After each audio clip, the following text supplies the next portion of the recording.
د 40 کالو جنگ خاتمه ورکول، یو بل ته صلح راوستل، د جنگ له حالات په صلح بدلول، او په دې ملک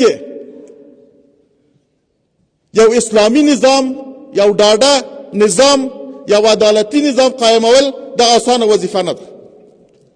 خو البته مونږ د خپل لوی الله جل تعظمته په نصرت او د خپلو ملتوالو، خپل وطنوالو، د افغانانو د شهامت او غیرت او د خپلو قهرمان مجاهدینو په مټ باندې به ان شاء الله دې تضمن چې داسې یو فرصت در رامنځته کوو. 40 کالو د جنگ خاتمه به ډیر وخت غواړي.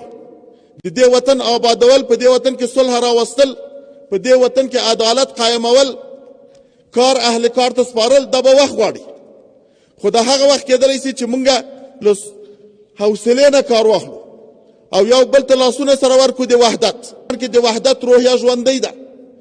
ټول خلک، ټول پرګنې که هغه په هر نامو، پر ژبه او پر لسان باندې خبرې کې پر قوم پورې مربوط دي، دا د وحدت په فضا کې ژوند سره کوي. نن په افغانستان کې پښتون او تاجک نسته، نن په افغانستان کې ازبک او ترکمن نسته، نن په افغانستان کې بلوچ او پشهي نسته. ټول مونږ ورونه یو سره. هر څوک چې مسلمانې کلمه وایي هغه زمونږ ورونه دي چې په هر قوم، په هر ډلې پورې تړلي وي. زمونږ د وطن ګلان دي، زمونږ د باغ ګلان دي. دا وطن ورته ضرورت لري چې دا وطن په باندې آباد شي. مونږ د هر مسلک خلکو ته ضرورت لرو. مونږ انجینر ته ضرورت لرو، مونږ ډاکټر ته ضرورت لرو، مونږ استاد معلم ته ضرورت لرو، مونږ عالم ته ضرورت لرو، مونږ د هر طبقه خلکو ته ضرورت لرو چې د عمل لاسونه سره ورکړي او د عمل په پښو باندې ودروي. او ان شاء الله الرحمن زمینه د دې مساعده ده.